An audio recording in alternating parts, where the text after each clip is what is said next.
আসসালামু আলাইকুম। Kundu agro and ফিশারিজের পক্ষ থেকে আপনাদেরকে আন্তরিক অভিনন্দন ও শুভেচ্ছা। আজকে আমরা যে পুকুরটাতে আমাদের যেটাতে সেটিং মাছ আছে, এই পুকুরটাতে আজকে আমরা জাল টানা দিচ্ছি এবং মাছের সাইজও দেখব এবং কিছু শিং মাছ এখান থেকে বিক্রি করব। যেহেতু মাছের অনেক কিছু মাছ দেখতেছি অনেক বড় হয়ে গেছে, আর খাবার বেশি দিলেই সেই মাছগুলোর সমস্যা হচ্ছে এবং মাছের পেটে প্রচুর পরিমাণে চর্বি হওয়ার কারণে মাছ তো একটা মারাও যাচ্ছিল মাঝে। খাবারটা আবার অফ রাখছি, কিছু মাছের লোড কমাবো। যেহেতু আমাদের পুকুরটাতে মোটামুটি 1 লক্ষ ট্যাংরা এবং 17,000 শিং, 350টা রুই আছে, 20টা সিলভার, 5টা কাতল। মাছগুলোর কী অবস্থা দেখার জন্য আজকে আমরা পুকুরে জাল দিয়েছি। এই যে আমাদের জাল চলতেছে। এই শিং একটা কথা বলে রাখি, এই শিং মাছটার বয়স মোটামুটি আমাদের এই আজকে অবধি পর্যন্ত প্রায় 11 মাস। 3 মাসের রেণু থেকে 3 মাস বয়স করার পরে আমরা একটা পুকুরে সেটিং দিয়েছিলাম। সেটা হচ্ছে আমাদের এই প্রজেক্ট 70% এটা পুরোটাই বায়োসিকিউরিটি মেনটেন করা আছে। মোটামুটি বলা চলে 85 থেকে 90% বায়োসিকিউরিটি আমরা এখানে মেনটেন করতে পারছি। এই যে এই পুকুরটাতে দেখেন, তো এই পুকুরটাতে কী মাছ ওঠে আমরা দেখাবো আপনাদেরকে, সাথে থাকেন আমাদের। আমরা পুকুরের পাড়ে নিজেদের খাওয়ার জন্য কিছু সবজি গাছ লাগাইছি। তার মধ্যে যে এখানে টমেটো গাছ ছিল, সেগুলো তুলে দিয়ে আমরা যে এখন বেগুনের কিছু চারা লাগালাম আজকে। এই যে বেগুন গাছের চারা এগুলো, আর পাশে তো পেঁপে গাছ আছেই। মোট প্রায় 31টার মতো পেঁপে গাছ আছে। পেঁপে গাছগুলো মাঝখানে অসুস্থ হয়েছিল যদিও, তাই এখন মোটামুটি সুস্থ হয়েছে এবং পেঁপেগুলোও ধরছে খুব সুন্দর চমৎকার। পাশে হচ্ছে বিস্তীর্ণ ধান ক্ষেত, আর এই পাশে হচ্ছে আমাদের প্রজেক্ট। পুকুরের দুই পাশে পেঁপে গাছ আছে, আর দক্ষিণ পাশে আছে, এখানে টমেটো ছিল আগে, এখন এখানে আছে লেবুর গাছ। এই যে লেবু গাছ কত সুন্দর সুন্দর লেবু ধরতেছে, যে লেবু ধরছে এখানে একটা দেখতেছি। আর এই যেভাবে পুরা পাড় দিয়ে মোটামুটি 75টা লেবুর গাছ লাগানো আছে, যেন এই পাড় জমি থেকে যখন ধান থাকবে না, এই জমি থেকে গরু বা লোকজন যেন পাড়ে উঠতে না পারে, এবং লেবু একটা সাথী ফসল হিসাবে থেকে গেল। এই জন্য আমরা পুরা পাড় দিয়ে এরকম লেবুর গাছ লাগাইছি। পুটির সাইজ তো মোটামুটি আছে, ভালোই আছে, তালুর কাছাকাছি আসবে। কিছু কিছু পুটি দেখতেছি, নিজে পুটিগুলো আমি ছাড়িনি, প্রাকৃতিকভাবে আইছে। আজিজ ভাই, নিচে ঢেলের কি অবস্থা? এই মাটি কাটা হলো প্রায় 1 বছর হলো, পানি দেওয়া হলো, অবশ্য বারবার জাল টানা হয় না তো বারবার। হ্যাঁ কিসে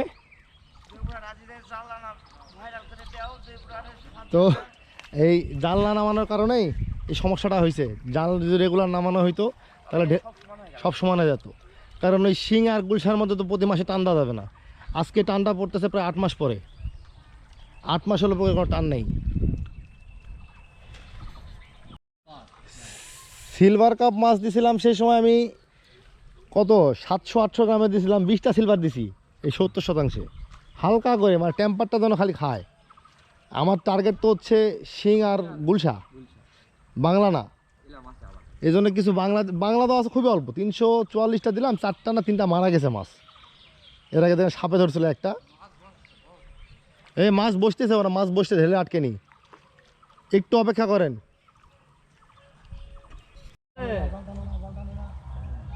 মাছ বসতেছে,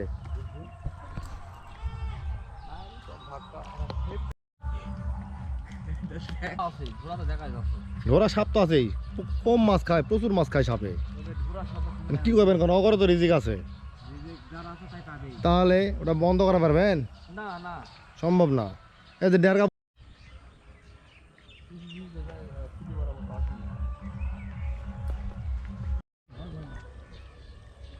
টেনশন করো না তুমি, আছি আমরা।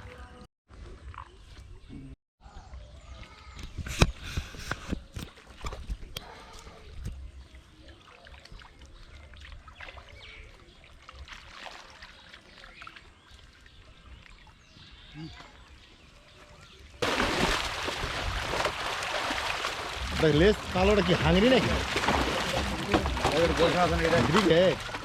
4 কেজি ওজন হচ্ছে প্রায়।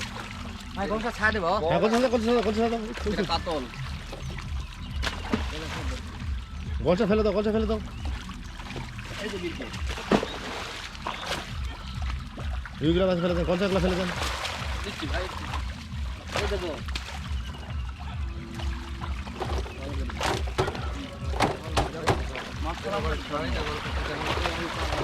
গলসাগুলো আন।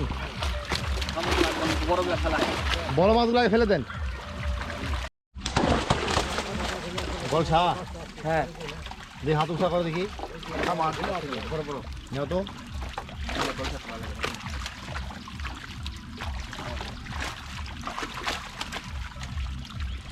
বলছা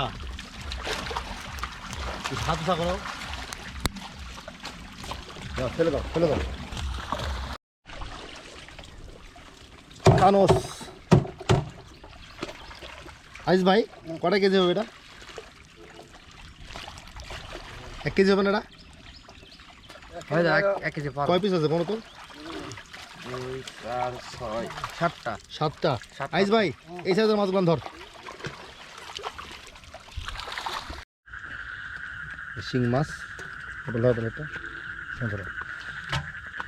7টা থেকে 8টাই কেজি হবে এস্টিমেটেড, অনুমান করতেছি। যে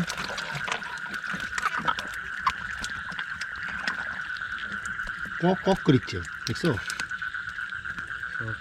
হেভি বিষ আছে, মালের বিষ আছে হেভি।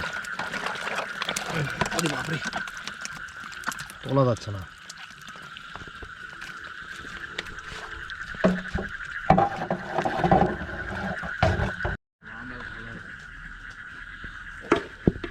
পুঁটি